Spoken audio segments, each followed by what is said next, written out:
Buenos días, les doy la bienvenida a esta tercera ayudantía para la PEP 2, en donde vamos a hablar de la función de oferta. Para comenzar, vamos a partir definiendo qué es la oferta, perdón, la función de oferta. Ya. La función de oferta relaciona la cantidad ofertada de un bien con un cierto nivel de precios, es decir, relaciona una cantidad Q con un precio P, cantidad Q con un precio P, y se representa gráficamente de la siguiente forma, ¿ya? Cuando esta curva de oferta se intersecta con la curva de demanda, a ese punto le vamos a llamar punto de equilibrio de mercado o simplemente punto de equilibrio, y nos va a entregar un Q de equilibrio, una cantidad de equilibrio y un precio de equilibrio, ¿ya? La función de oferta puede tener diferentes desplazamientos dados diferentes factores, ¿ya? Puede ocurrir, por ejemplo, un aumento de costos de producción. Si suponemos que esta es la oferta inicial y esta es la oferta final, si hay un aumento en los costos de producción, el precio se va a desplazar desde P2 hasta P1, porque la curva se va a desplazar también, ¿ya? Em, ¿Qué ocurre acá? Que como aumentaron los costos, también va a aumentar el precio mínimo que la empresa está dispuesta a recibir por un bien. Y si lo vemos más en la vida real, es bien fácil. Por ejemplo, si a mí me cuesta más producir pan, claramente voy a tener que subir el precio eh, de venta, ¿ya? Y eso ocurre acá. Y en el otro caso, donde hay desplazamientos por avances o aumento de la tecnología, eh, si suponemos que esta es la oferta inicial y esta es la oferta final, va a haber un desplazamiento hacia la derecha y el precio se va a mover desde P1 hasta P2, ¿ya? Cuando hay avances tecnológicos, se automatizan procesos. Esto quiere decir que, por ejemplo, em, si yo me compro una máquina, voy a dejar de contratar a 2 trabajadores. Entonces, esa es la automatización de procesos y nos va a llevar a un menor costo de producción, ¿ya? Y esto nos indica que la empresa acepta un menor precio por el bien para mantener su beneficio, ¿ya? El mismo beneficio que tenía antes. Ya luego tenemos lo que se llama elasticidad de la oferta y se define como la variación de la cantidad ofertada cuando varía el precio del bien, ¿ya? Ay, perdón, no capté. Ya. Es decir, la variación de la cantidad ofertada cuando varía el precio del bien. Puede ser elástica, inelástica, unitaria, perfectamente elástica o perfectamente inelástica. Ya, y acá se da algo que, bueno, lo ideal es que sea, ay, acá está malo eso, acá va un 1.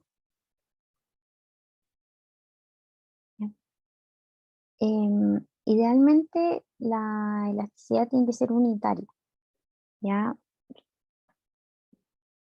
Un aumento en el precio debe aumentar proporcionalmente la cantidad ofertada, ¿ya? Em, Usualmente ocurre que el precio aumenta, o sea, la cantidad ofertada aumenta en la misma proporción que aumenta el precio, ¿ya? Y ahí se va a dar que n es igual a 1 y va a ser unitario.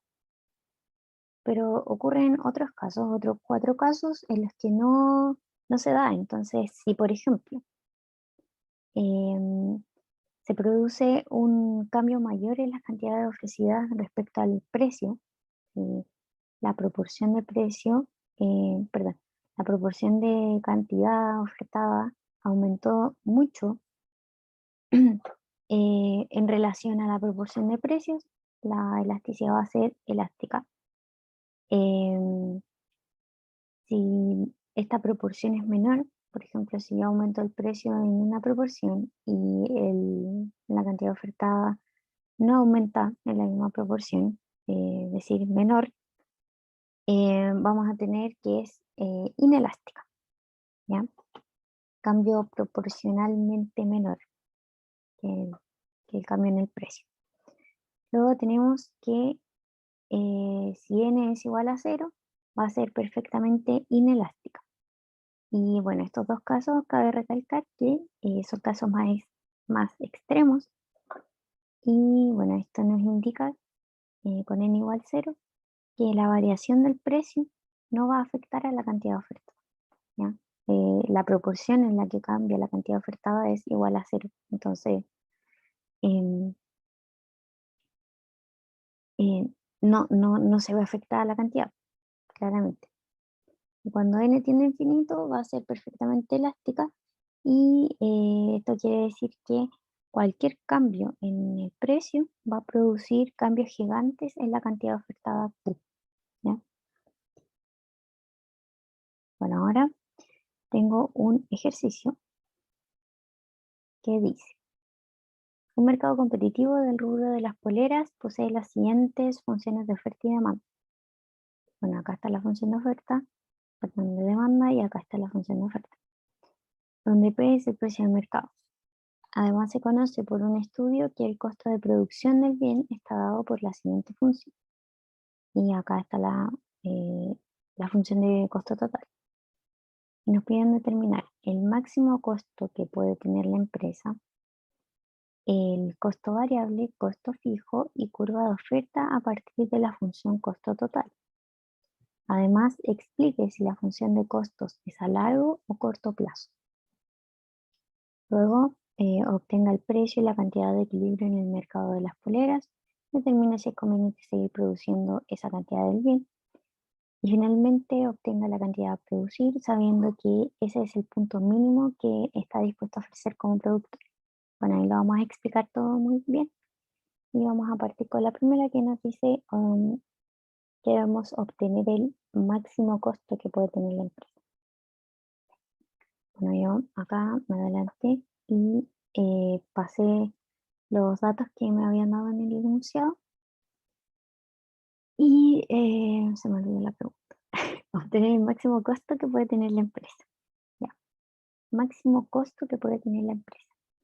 De acá podemos decir que, bueno, como dice también acá en pantalla, la función de costo no tiene máximo porque puede crecer indefinidamente, ya que la cantidad ofertada puede ser infinita. Em, y eso en realidad.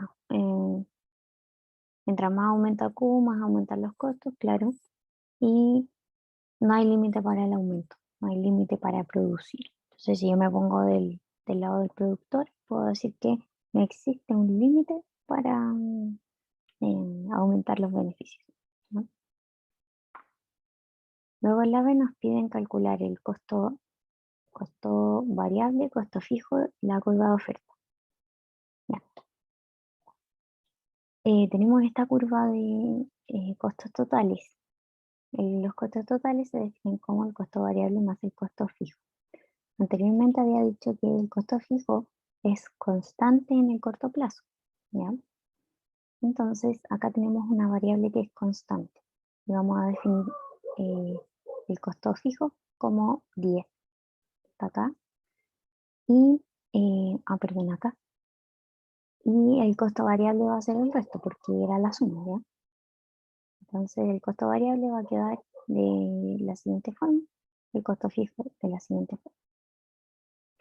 Luego, para calcular la curva de oferta, debemos asumir que la curva de oferta es igual al costo marginal, ¿ya? Es decir, la variación del costo total respecto a Q. Si yo derivo esto, me va a dar 3q cuadrado menos 6q, que sería la curva de oferta finalmente. Y nos piden también determinar si es que estamos en el corto o en el largo plazo. Y esto es súper fácil porque como tenemos costos fijos, estamos en el corto plazo. A largo plazo el costo fijo tiende a cero. Me olvidé la pregunta acá. Ya, obtenga el precio y la cantidad de equilibrio en el mercado de poleras. Determine si es conveniente seguir produciendo esa cantidad del día. Ya, precio y cantidad de equilibrio. Se obtiene igualando las ecuaciones que nos dieron al principio, que es la oferta igual a la demanda. Si le igualamos, vamos a obtener el P óptimo, precio de equilibrio, ¿ya? Que era lo que habíamos dicho acá. Ay, acá, ¿ya? La demanda igual a la oferta, vamos a obtener el precio de equilibrio y también el Q de equilibrio se saca acá, ¿ya? Bueno, igualamos QS igual a QD, 40 menos 2P es igual a 15P menos 30. Despejamos y nos da que P es igual a 4,117 unidades monetarias. Luego reemplazamos ya sea en QS, cantidad ofertada, o en la cantidad demandada. Da lo mismo porque como hicimos la igualdad, no importa. Ya, entonces lo reemplazamos, en este caso creo que lo reemplacé en Q demandado. 40 menos 2 por 4,117 me va a dar que el Q óptimo es 31,766. Luego, para determinar si es conveniente seguir produciendo, debemos calcular el beneficio que nos otorga la producción de este bien. Para calcular el beneficio, lo debemos calcular como siempre lo hemos hecho en la vida cotidiana, lo hacemos también, que es ingresos menos costos. ¿Ya? Los ingresos se definen como P por Q y los costos se definen como los costos totales. En este caso reemplazamos P por el precio de equilibrio, Q por el Q de equilibrio y el costo total y reemplazamos Q en la función de costo total. Ya entonces sería Q elevado a 3, 31,766 elevado a 3 menos 3 por 31,766 elevado a 2 más 10. Ya, y si hacemos todo este cálculo, nos va a dar que el beneficio es igual a menos 12.871 unidades monetarias, lo que quiere decir que como es negativo, no nos conviene seguir produciendo el bien. Y finalmente nos dice que debemos obtener la cantidad a producir sabiendo que ese es el punto mínimo que está dispuesto a ofrecer como producto. Ya, esta es la definición de punto de cierre. Ay, perdón. Ya, el punto de cierre es el punto mínimo que se dispone a ofrecer el productor. ¿Ya? Si produce menos de eso, no le conviene el negocio en general. ¿Ya? Y se da cuando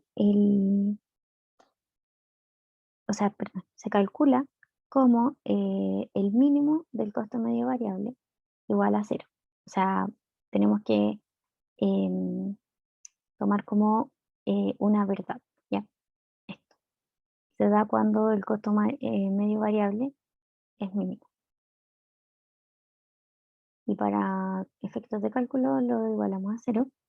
Entonces, el mínimo del costo medio variable es la derivada del costo medio variable sobre costo medio variable. Recordemos que ahora acá, costo variable. Ah, perdón. Acá creo que no calculé sí, acá. Ya. Bueno, cuando calculamos mínimos tenemos que igualar a cero para poder encontrar los mínimos. ¿Ya? Entonces derivamos el costo medio variable respecto a Q. ¿Pero cuál es el costo medio variable? El costo medio variable se definía como eh, el costo variable dividido en Q. Es decir, el costo variable se define como esto, que lo habíamos dejado expresado en el punto A, es dividido en Q. Luego yo simplifiqué y me dio que el costo medio variable era Q cuadrado menos 3Q. ¿Ya? Y luego me piden derivar esto, eso, lo derivo y lo igualo a 1, perdón, a 0. ¿Qué me da? La derivada me va a dar 2x menos 3, comparamos, 2, perdón, 2q menos 3, y luego lo igualamos a 0, y nos va a quedar que q es igual a 1,5. Como no puedo producir 1,5 poleras, voy a asumir que el productor está dispuesto a ofrecer como mínimo 2 unidades del bien, para que le convenga un poco, ¿ya? Para no llegar a este punto de cierre eh, tan temido, ¿ya? Bueno, intenté hacer la ayudantía bien cortita para que no se aburran. Así que eso, que estén bien, cuídense y nos vemos. Ahora soy YouTube en el próximo video.